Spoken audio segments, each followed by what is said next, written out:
Assalamualaikum warahmatullahi wabarakatuh.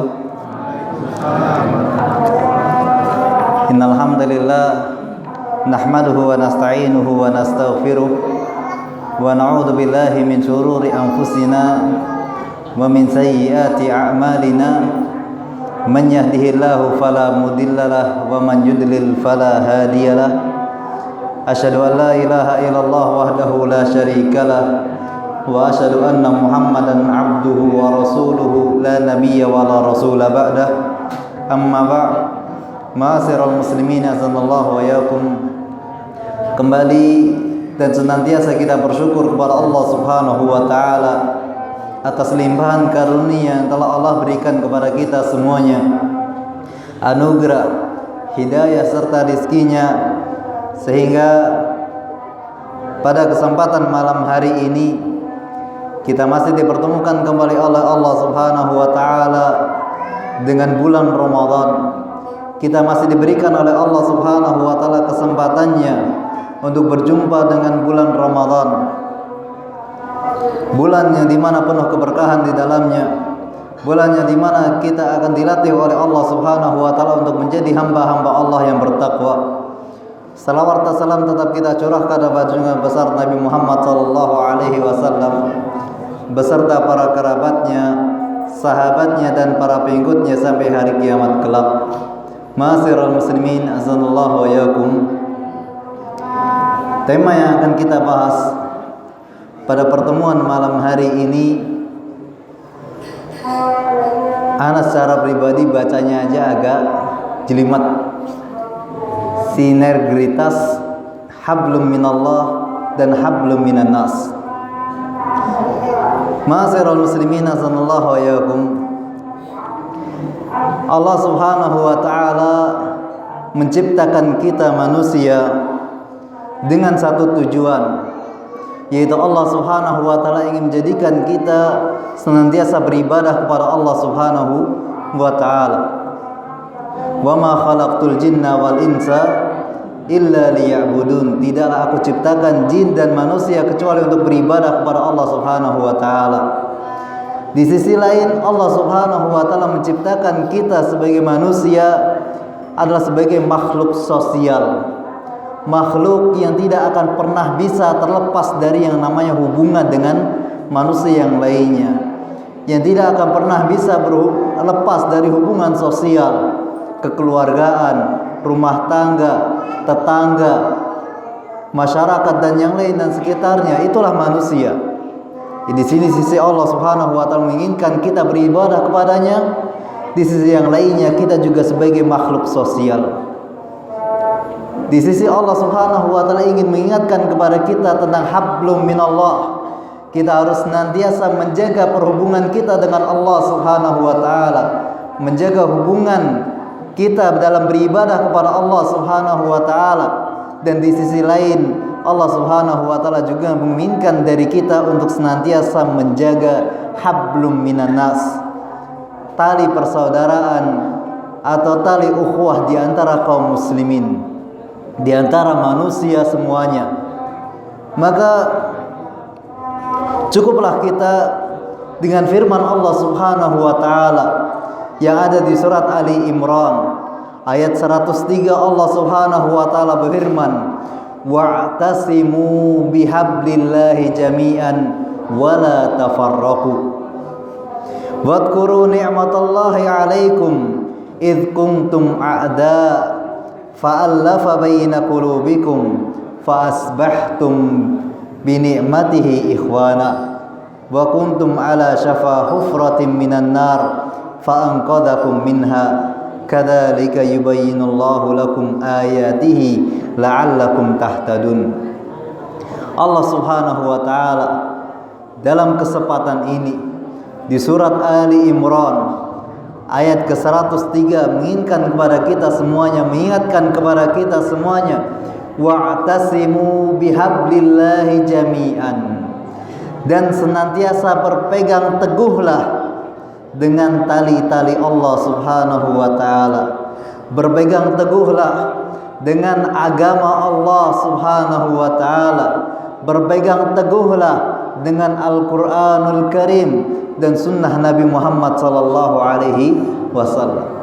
Di sini Allah Subhanahu wa taala mengingatkan kepada kita untuk senantiasa berpegang teguh dengan hablum minallah, tali dengan Allah Subhanahu wa taala. Lepas dari ayat ini atau lanjutan dari ayat ini, Allah Subhanahu wa taala langsung mengingatkan dari kita, wala tafarraqu, dan janganlah berpecah belah. Dan ini maksud dari hablum minan nas. Si Allah Subhanahu wa taala mengingatkan kita untuk senantiasa berpegang teguh dengan tali Allah. Akan tapi Allah Subhanahu wa taala tidak menginginkan ketika kita berpegang teguh dengan tali Allah Subhanahu wa taala justru kita berpecah belah. Itu yang tidak diinginkan oleh Allah Subhanahu wa taala. Allah menginginkan kepada kita ketika kita mengingat Allah Subhanahu wa taala, ketika kita beribadah kepada Allah Subhanahu wa taala, kita juga senantiasa menjaga hubungan kita dengan manusia yang lainnya. Allah menginginkan dari kita tetap menjaga persaudaraan di antara kaum muslimin. Lihat di mana Allah Subhanahu wa taala Nabi Muhammad sallallahu alaihi wasallam ketika menggambarkan kepada kita tentang seseorang yang di mana orang ini adalah orang yang sangat rajin dalam beribadah kepada Allah Subhanahu wa taala. Akan tapi Allah Subhanahu wa taala ingin menegur beliau, menegur orang tersebut karena orang ini senantiasa beribadah kepada Allah Subhanahu wa taala, menjaga tali Allah Subhanahu wa taala, akan tapi tidak memperhatikan tali kepada manusia. Yaitu kisah Juraid, yang dimana digambarkan oleh Allah Subhanahu wa taala adalah Juraid adalah orang yang sangat rajin beribadah kepada Allah. Dia adalah dari Bani Israel yang senantiasa beribadah kepada Allah Subhanahu wa taala.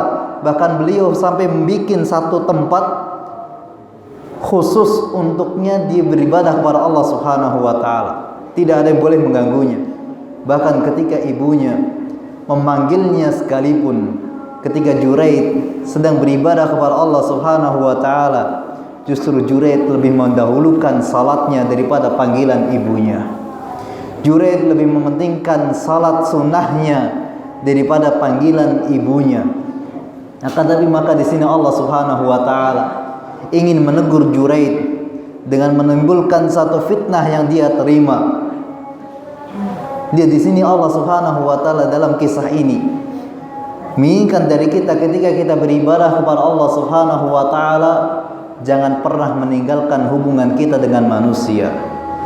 Jangan pernah kita menjadikan ketika kita sudah berpegang teguh dengan ajaran Allah, tahu hukum Allah Subhanahu wa taala, tahu tentang paham tentang Al-Quran dan hadis Nabi Muhammad sallallahu alaihi wasallam, justru kita meremehkan manusia, justru kita menganggap manusia itu atau semuanya manusia itu lebih rendah daripada derajatnya dari kita semuanya. Maka bukan ini yang dimaksud oleh Allah Subhanahu wa taala.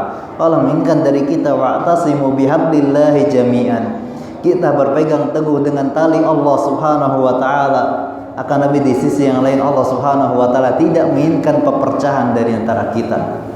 Karena pepercahan adalah suatu hal yang tidak disukai oleh Allah Subhanahu wa taala. Mungkin sebagian di antara kaum muslimin ada yang membawakan sebuah riwayat yang tidak jelas asal usulnya dengan mengatakan bahwasanya ikhtilaful ummati rahmah. Ikhtilaf atau perbedaan pendapat umatku ini adalah rahmat dari Allah. Maka bagaimana kita katakan bahwasanya ikhtilaf itu rahmah, sedangkan Allah Subhanahu wa taala di sini melarang untuk kita berpecah belah. Maka kita katakan bahwasanya ini Allah Subhanahu wa taala menginginkan dari kita untuk senantiasa berpegang teguh dengan tali Allah Subhanahu wa taala dan juga senantiasa menjaga hubungan di antara manusia. Kemudian Allah Subhanahu wa taala menyebutkan, meskipun ayat ini Allah Subhanahu wa taala turunkan kepada kaum Aus dan kaum Khazraj, kaum yang dimana penduduk asli kota Madinah, yaitu kaum Aus dan kaum Khazraj, yang dimana dua penduduk ini dahulunya mereka adalah kaum yang senang perang. Antara Aus dan Khazraj itu tidak pernah akur, sering kelahi, dikit-dikit saling bunuh, dikit-dikit perang. Maka Allah Subhanahu wa taala ingatkan, wadhkuru ni'matallahi 'alaikum. Maka ingatlah kenikmatan yang telah Allah berikan kepada kalian. Id kuntum a'da, yang mana dahulunya kalian adalah paling bermusuhan. Fa'allafa baina qulubikum. Maka Allah Subhanahu wa taala jadikan di antara kalian hati-hatinya saling melembutkan. Fa asbahtum bi ni'matihi ikhwana. Dan Allah Subhanahu wa taala jadikan setelah pertengkaran tersebut, setelah pertikaian tersebut, setelah datangnya al-Islam, setelah datangnya agama Islam ke tengah-tengah mereka, sekarang mereka menjadi ikhwanan, saling bersaudara. Wa kuntum ala syafa hufratin minan nari fa anqadhakum minha. Dan juga ketika kalian berada di pinggiran api neraka, hampir terjerumus ke dalam api neraka, kemudian Allah selamatkan kalian. Kadzalika yubayyinullahu lakum ayatihi la'allakum tahtadun. Maka demikianlah Allah Subhanahu wa taala menjelaskan di antara umatnya agar sekalian semuanya menjadi hamba Allah yang mendapatkan hidayah. Ma'asyiral muslimin azanallahu wa iyyakum. Lihat di mana Allah Subhanahu wa taala di sini menginginkan dari kita untuk senantiasa menjaga hablum minallah dan hablum minan nas. Ingin menjadikan kita untuk senantiasa, kita memang harus berpegang teguh dengan tali Allah. Kita harus senantiasa berpegang teguh dengan ajaran Al-Qur'anul Karim dan hadis Nabi Muhammad SAW. Akan tapi jangan pernah melupakan tentang persaudaraan. Akan tapi jangan pernah melupakan tentang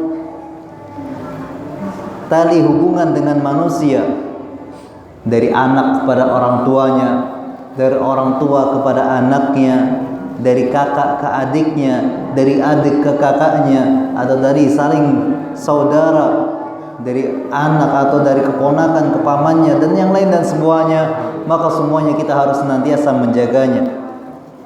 Bahkan dalam sebuah hadis Nabi Muhammad SAW, kita mengenal bahwasanya Nabi Muhammad SAW memiliki satu kekhususan.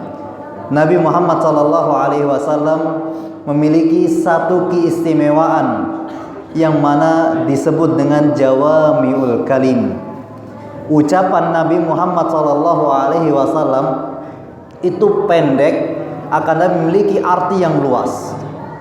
Di antara kalimat yang Nabi Muhammad SAW utarakan adalah dalam sebuah hadis Nabi Muhammad SAW yang diriwayatkan oleh Abu Dzar, Jundub ibnu Junadah, dan Abi Abdurrahman Mu'ad ibnu Jabal, semoga Allah meridai keduanya, bahwasanya Nabi Muhammad SAW pernah bersabda. Di sini Nabi Muhammad SAW memberikan kepada kita 3 wasiat yang tidak lain dan bukan 3 wasiat ini semuanya mencangkup antara hablum minallah dan hablum minan nas.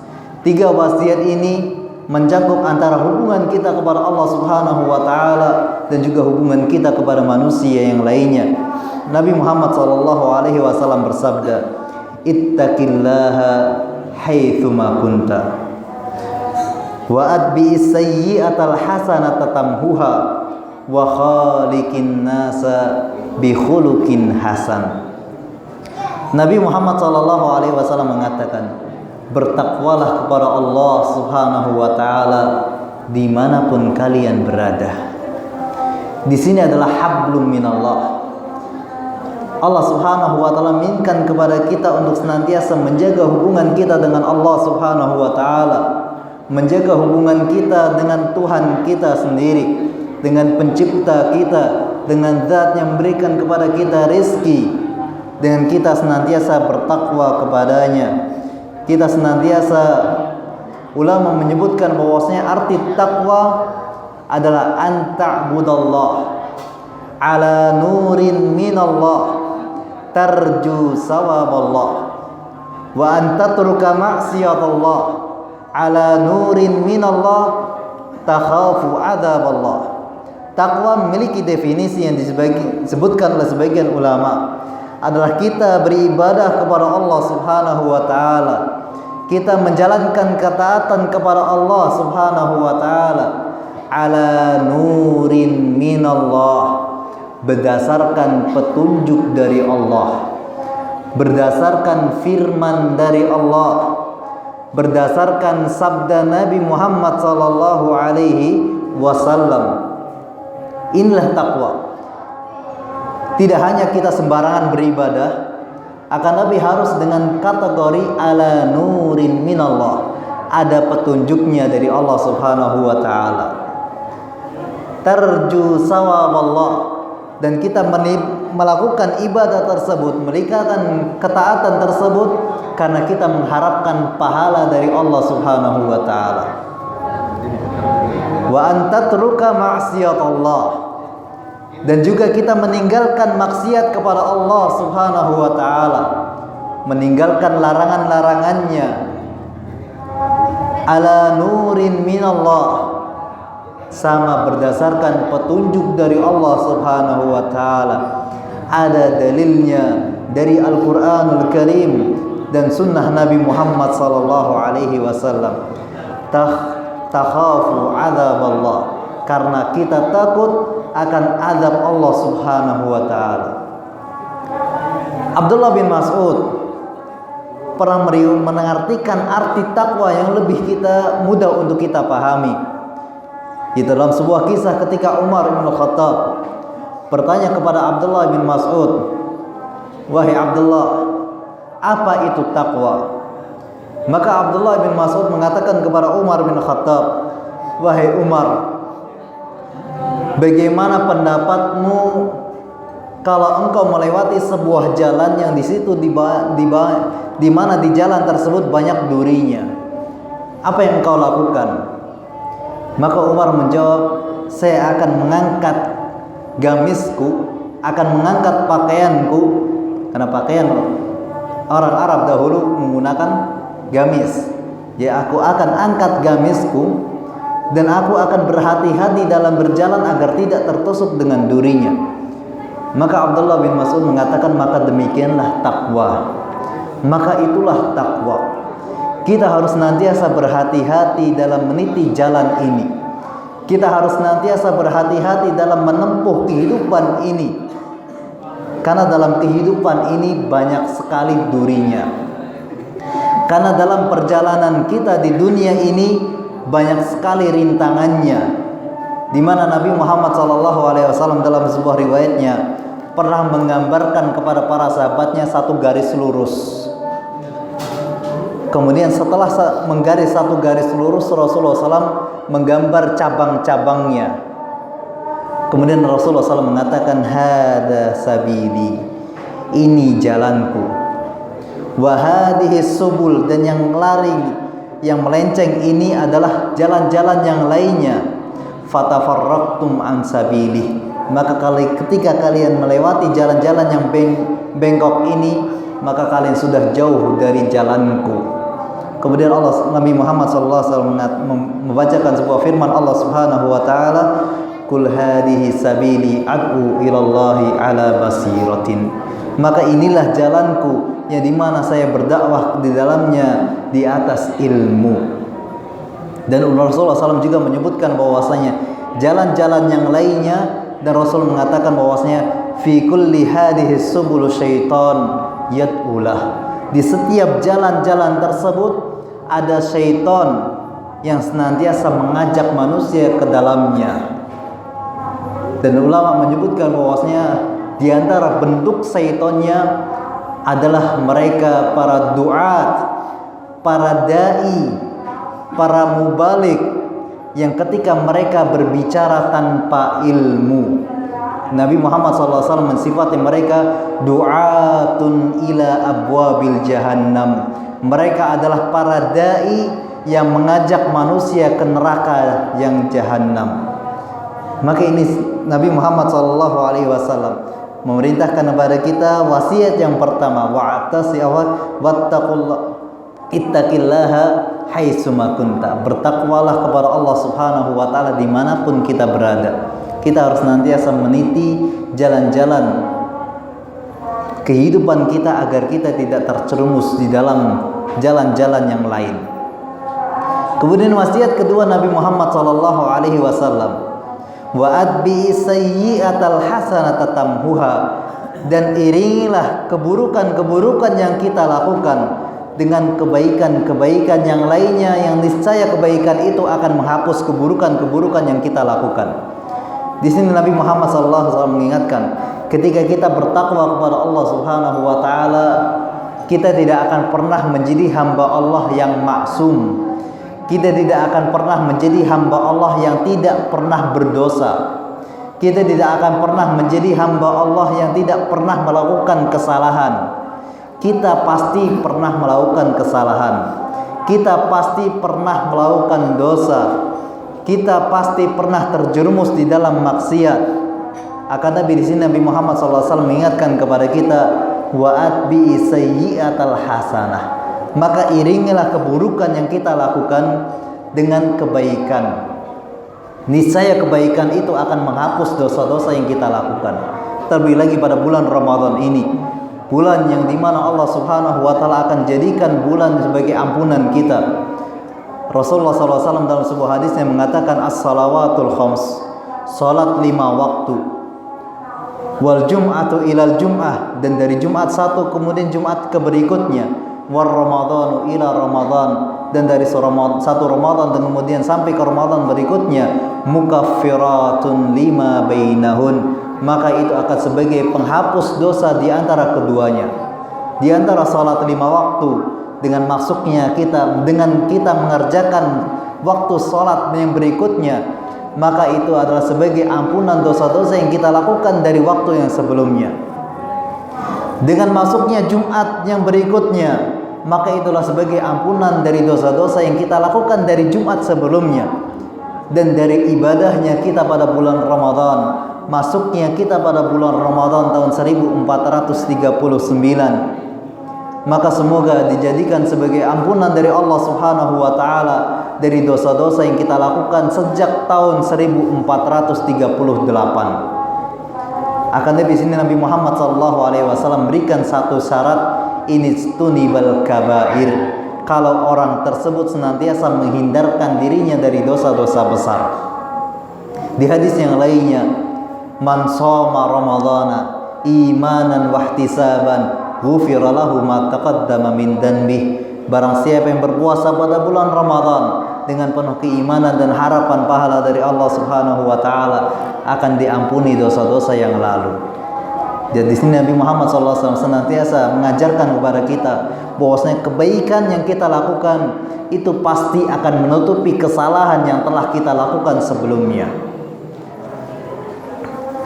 Dan ini masih hablum minallah, hubungan kita dengan Allah Subhanahu wa taala. Kemudian hubungan yang wasiat yang ketiga, hubungan kita kepada manusia. Nabi Muhammad SAW mengatakan, wa khaliqin nas bi khuluqin hasan, dan pergaulilah manusia dengan akhlak yang mulia, dan bermuamalah kepada manusia yang lainnya dengan muamalah yang baik. Nabi Muhammad SAW dalam sebuah hadisnya telah mengabarkan, aksaru ma yudkhilun nasul jannah, sesuatu hal yang banyak memasukkan manusia ke dalam surga Allah Subhanahu wa taala adalah taqwallah wa husnul khuluq, bertakwa kepada Allah Subhanahu wa taala dan akhlak yang mulia. Dan di sini Nabi Muhammad SAW di beberapa riwayatnya senantiasa menggabungkan, kita harus senantiasa menjaga hablum minallah, hubungan kita kepada Allah Subhanahu wa taala, ketakwaan kita kepada Allah Subhanahu wa taala. Akan tapi jangan pernah meninggalkan hubungan kita dengan manusia bihusnil khuluq, dengan akhlak yang mulia. Satu kaidah dalam untuk kita menjalankan akhlak yang mulia kepada manusia, bagaimana tata cara kita senantiasa menjaga hubungan kita dengan manusia. Satu kaidah yang disebutkan oleh Nabi Muhammad SAW, la yu'minu ahadukum hatta yuhibba li akhihi ma yuhibbu li nafsihi. Tidak sempurna keimanan salah satu di antara kalian sampai mencintai kepada saudaranya apa yang dicintai untuk dirinya sendiri.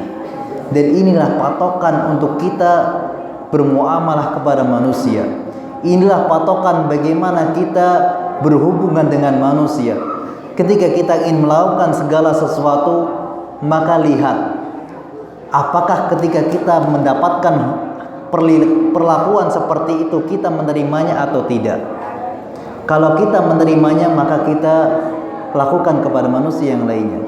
Kita ingin ketika kita mendapatkan kesusahan, kita dibantu oleh orang lain, maka kita mulai dari diri kita. Kita mulai mudah untuk membantu orang lain. Kita tidak ingin untuk didolimi oleh orang lain. Kita tidak ingin ada orang lain yang menipu kita. Maka kita mulai dari diri kita. Jangan pernah untuk menipu orang lain. Maka ini patokan ketika kita ingin, satu patokan kaidah dari Nabi Muhammad SAW bagaimana kita menjaga hubungan kepada manusia. Ayyuhibba li akhihi ma yuhibbu li nafsihi, yaitu untuk kita mencintai kepada saudara kita apa yang kita cintai untuk diri kita sendiri. Kita ingin dikasih uang, ya kita mulai memberikan uang kepada orang lain. Kita tidak ingin orang itu mengambil harta kita secara paksa, ya kita jangan mengambil harta orang secara paksa. Maka inilah sebuah kaidah dari Nabi Muhammad SAW.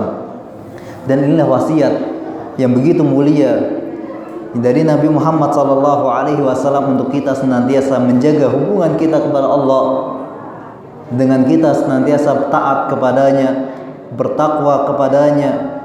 Akan tapi jangan pernah ketika kita beribadah kepada Allah Subhanahu wa taala justru kita jauh dari berhubungan dengan manusia. Maka itu sebuah kesalahan. Maka perlu adanya sinergitas antara hablum minallah dan hablum minan nas. Karena dua ini tidak akan pernah atau bahkan tidak boleh terlepas di antara kaum muslimin. Orang yang beribadah kepada Allah Subhanahu wa taala akan tapi tidak menghiraukan hubungan dia kepada manusia, maka kita katakan orang ini salah. Bahkan dia akan terjerumus, diancam oleh Allah Subhanahu wa taala atau diancam oleh Nabi Muhammad SAW menjadi hamba Allah yang merugi. Dia beribadah dengan banyak, akan tapi di akhir hayatnya atau di hari kiamat kelak, pahala-pahala yang telah dia kumpulkan justru diambil oleh orang-orang lain yang telah dia perilaku dengan hal-hal yang tidak baik. Di mana Nabi Muhammad SAW pernah mengatakan, atadruna manil muflis, tahukah kalian siapa itu yang rugi, siapakah orang yang bangkrut? Maka para sahabat bertanya, berkata ya Rasulullah, al muflisu fina man la dirhamalahu wala mata. Orang yang rugi yang kami ketahui, orang yang bangkrut yang kita ketahui, ya orang yang tidak punya uang dan juga tidak memiliki harta benda. Itulah orang rugi. Maka Rasulullah SAW mengatakan al-muflisu fi ummati, akan tapi orang yang merugi di antara umatku, man ya'ti yaumal qiyamah, yaitu mereka yang datang pada hari kiamat kelak, bis salatin dengan pahala salat, wasiyamin dengan pahala puasa, wa zakatin dengan pahala zakat. Orang bawa pahala banyak kok disebut rugi. Nabi Muhammad SAW melanjutkan, wa ya'ti, akan tapi orang ini juga datang, wa qad syatama hada, dia telah mengejek orang ini, wa qadhafa hada, dia telah melecehkan kehormatan orang ini, wa qatala hada, dia telah membunuh orang ini, wa daraba hada, dia telah memukul orang ini, wa syafa wa akhadha mala hada, dia telah mengambil harta orang ini. Maka Rasulullah SAW katakan, fa ukhida min hasanatihi ila hasanatihi, maka kebaikan orang ini akan diambil, diberikan kepada orang yang telah dia sakiti, telah diberikan kepada orang yang telah dia zalimi, diberikan kepada orang yang telah dia cela, diberikan kepada orang yang telah dia ambil hartanya secara paksa di dunia. Fa in faniyat hasanatuh, dan ketika kebaikan yang dia kumpulkan banyak itu sudah habis,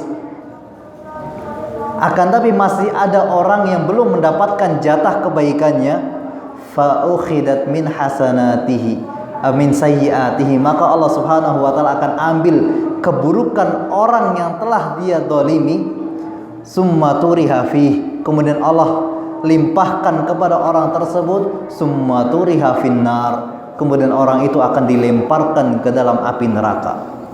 Ini bagi orang hanya mengkhususkan hablum minallah, akan tapi tidak memperhatikan hablum minan nas.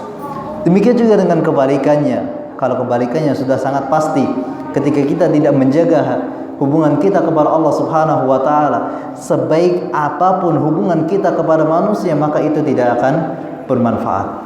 Maka inilah mungkin beberapa kalimat yang dapat saya sampaikan pada pertemuan malam hari ini. Apabila ada kesalahan yang terucap dari lisan saya minta maaf. Dan apabila ada kebenaran, semoga kita bisa mengambil apa yang saya sampaikan pada pertemuan malam hari ini. Pakai tanya jawab nggak biasanya, Mas? Hah? Boleh? Oh, ya, mungkin kalau ada yang tanyakan, ya, moga Mas. Waalaikumsalam warahmatullahi wabarakatuh. Kalau misalkan kita melakukan kesalahan, kan, jadi kan pada setiap hidup kita kan pasti ada kesalahan, atau mungkin kita punya hutang dengan orang lain. Yeah. Nah, bagaimana sikap kita jika orang yang kita hutangi atau yang kita berbuat salah pada mereka itu kasusnya sudah meninggal, atau kita sudah mencoba untuk minta maaf tapi tidak dimaafkan? Ya. Yang pertama, bahwasanya ketika kita katakan bahwasanya setiap manusia memiliki kesalahan, maka kesalahan itu ada dua macam. Kesalahan yang hanya hubungannya dengan Allah Subhanahu wa taala, maka taubat, cara kita bertobat kepada Allah Subhanahu wa taala itu lebih mudah. Karena hanya kita cukup bertobat kepada Allah, mengakui kesalahan, bertekad tidak akan melakukannya lagi dan beristighfar kepada Allah Subhanahu wa taala. Akan tapi ketika kesalahan yang macam yang kedua, yaitu kesalahannya adalah ada hubungannya dengan manusia, maka ulama menyebutkan ada satu syarat lagi, yaitu untuk mendapatkan keridhaan orang tersebut. Kalau kita ambil hartanya, maka kita kembalikan hartanya. Dan kalau ternyata kasusnya harta orang yang kita ambil, atau ketika kita mengambil harta orang lain, orang tersebut sudah meninggal dunia, maka kita berikan harta tersebut kepada ahli warisnya. Kepada ahli warisnya kalau kita mengetahui. Kalau kita tidak mengetahui mana ahli warisnya, misal dulunya kita tinggal di sebuah daerah jauh, kemudian kita berpindah tempat, dan kita tidak mungkin untuk mencari hubungan lagi dengan daerah yang jauh tersebut, maka kita niatkan, kita sedekahkan harta milik orang tersebut dengan tujuan bahwasanya ini adalah sedekah untuk orang yang telah kita ambil hartanya. Ini kalau hubungannya harta. Kalau hubungannya kehormatan, maka kita harus meminta maaf kepada orang yang telah kita lecehkan kehormatannya, orang yang kita cela, orang yang kita pukul ataupun yang lainnya. Maka kita harus siap dengan segala resiko. Karena memang ketika kita minta maaf, ya kadang orang yang kita berbuat salah kepadanya, orang itu sudah terlanjur benci kepada kita, terlanjur marah kepada kita sehingga tidak memaafkan kita. Maka kita tetap berusaha. Kita berani berbuat, maka kita harus berani bertanggung jawab. Kita terus berusaha agar bisa mendapatkan keridhaan orang tersebut. Jangan cuma sekali nggak dimaafkan berarti nggak datang lagi, tidak. Sekali nggak dimaafkan, datang lagi kedua kalinya. Dua kali nggak maafkan, datang lagi ketiga kalinya. Sampai kita yakin, kita merasa putus asa benar-benar nggak bisa lagi, barulah kita bertobat kepada Allah Subhanahu wa taala. Selama kita masih mampu untuk mengulangi lagi, datang lagi, datang hanya minta maaf nggak diberikan, besoknya kasih hadiah, besoknya bawa bingkisan ataupun yang lainnya agar hati orang tersebut bisa memaafkan apa yang kesalahan yang telah kita lakukan. Wallahu ta'ala alam. Ada yang lain tanyakan? Oh, lagi. Saya sebutkan bahwa kebaikan yang kita lakukan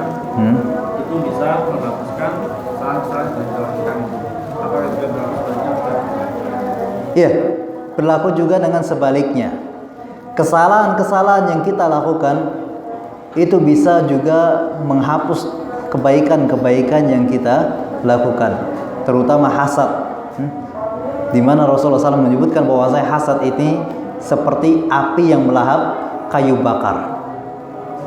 Api yang melahap kayu bakar yang akan menghabiskan kebaikan-kebaikan yang telah kita lakukan. Maka itu juga berlaku dengan kebalikannya. Ketika kita melakukan kebaikan, maka dosa yang telah kita lakukan juga akan terampuni. Akan ketika kita melakukan kesalahan dan tidak mau bertobat kepada Allah, maka kebaikan-kebaikan juga akan dilahap oleh kesalahan-kesalahan tersebut. Akan ketika kita melakukan kesalahan kemudian bertobat, maka kebaikan yang telah kita lakukan maka tidak akan pernah diambil oleh Allah atau tidak pernah dilahap oleh kesalahan-kesalahan tersebut. Wallahu taala a'lam.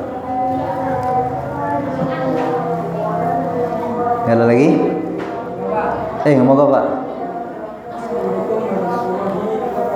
Waalaikumsalam warahmatullahi wabarakatuh. Orang beragama itu kan mau mencari kebenaran, Pak ya? Iya. Bukan kebenaran. Iya, betul.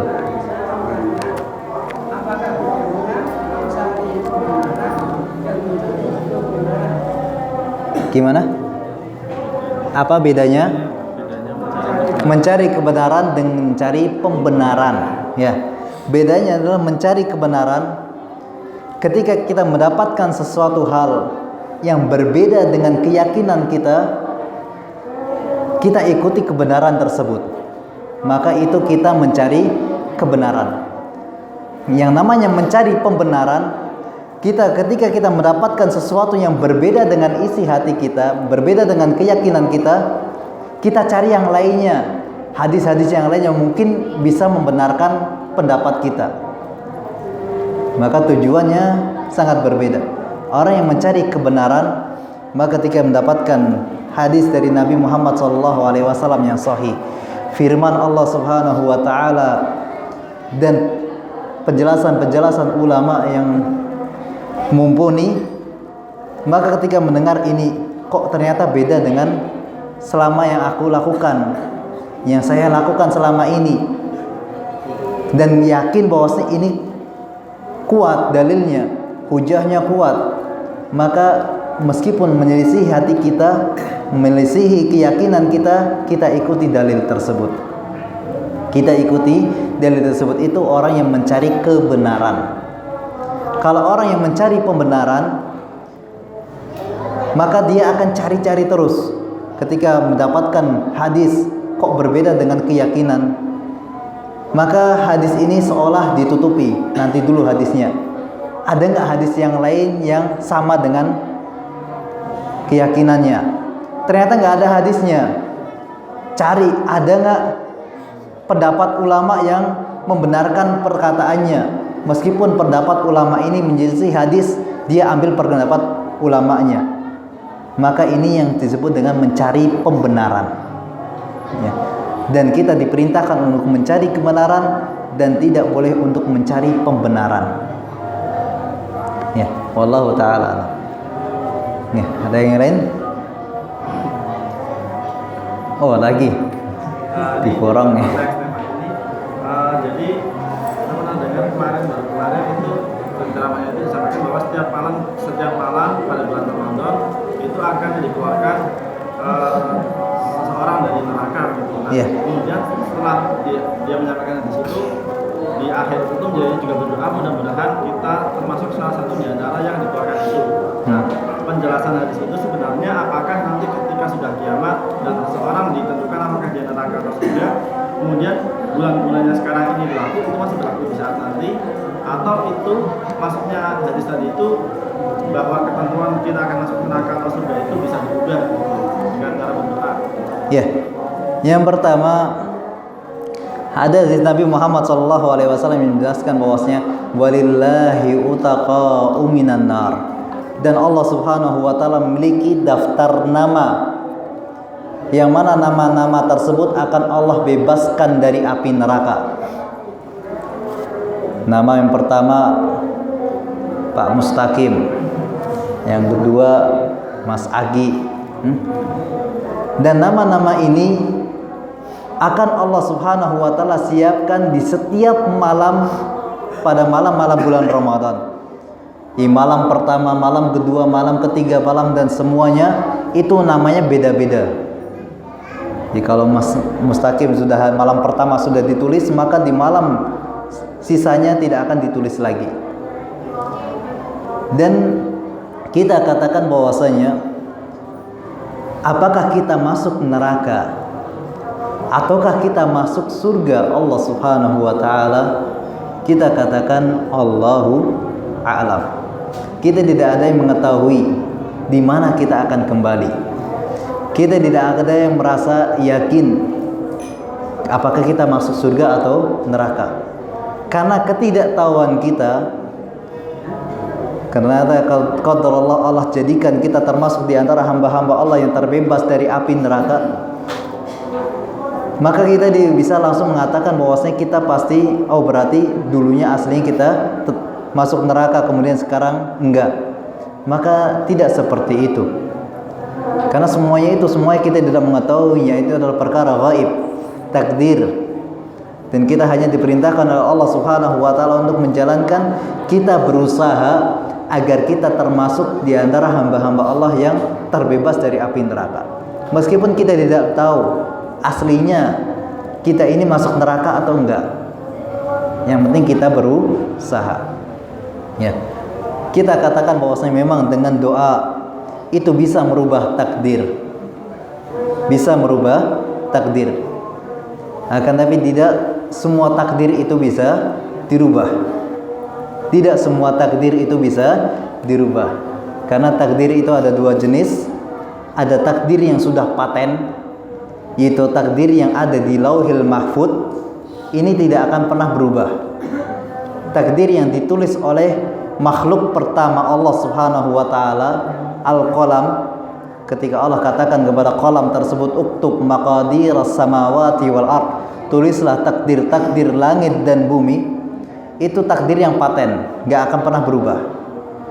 Dan ada takdir-takdir samawi, yaitu takdir-takdir langit pertama, yang mana itu masih bisa berubah. Yang dimana Allah Subhanahu wa taala menyebutkan bahwasanya setiap manusia dalam rahim ibunya ketika berusia 4 bulan pertama, maka Allah turunkan kepadanya malaikat. Untuk mengapa? Untuk menulis maqadir awan, untuk menulis 4 perkara, bikat birizkihi wa ajalihi wa amalihi wa syaqiyun aw sa'id, yaitu dengan menulis ajalnya, rizkinya, amal perbuatannya, dan keadaannya, apakah dia bahagia ataupun sengsara. Ini yang bisa berubah dengan doa. Dengan doa ini bisa berubah. Akan perubahan yang mungkin terjadi itu sudah Allah tetapkan di Lauhil Mahfud. Perubahan apapun yang terjadi ketika kita berdoa itu sudah Allah tetapkan di Lauhil Mahfud. Ya. Jadi memang doa itu bisa merubah takdir, akan tapi tidak semua takdir bisa dirubah. Ya. Angel. Ya, pembahasan takdir memang pembahasan yang sangat jelimet. Ya, ada yang lain ditanyakan? Tadi kan sudah jadi hajat masalah bahwa ada orang yang dia beramal surga, tapi pada akhirnya dia melakukan amalan ahli neraka sehingga masuk neraka. Iya. Untuk perkara masuk surga neraka itu masuk takdir masih bisa diubah dengan apa yang Iya. Rasulullah SAW katakan kullun muyassarun lima khuliqalah. Semua akan Allah berikan kemudahan sesuai dengan takdir yang Allah berikan. Maka ketika kita ditakdirkan oleh Allah Subhanahu wa taala untuk menjadi penduduk surga, maka Allah akan mudahkan bagi kita jalan-jalan untuk menuju surga. Dan bagaimana kita mengetahuinya kita penduduk surga ataupun neraka? Kita tidak mengetahui. Maka kita berusaha untuk meniti jalan-jalan menuju surga. Apapun hasilnya nanti kita serahkan kepada Allah Subhanahu wa taala. Dan kita harus ingat bahwasanya ketika kita beristiqomah kepada Allah Subhanahu wa taala, maka Allah akan mudahkan bagi kita jalan untuk menuju surga. Ya, wallahu taala a'lam. Ya, kita cukupkan sekian. Sudah terlalu malam. Ya, mungkin sekian dapat saya sampaikan pertemuan malam hari ini. Kita akhiri dengan doa kafaratul majlis. Subhanakallahumma wa bihamdika asyhadu an la ilaha illa anta astaghfiruka wa atubu ilaik. Syukran. Assalamualaikum warahmatullahi wabarakatuh.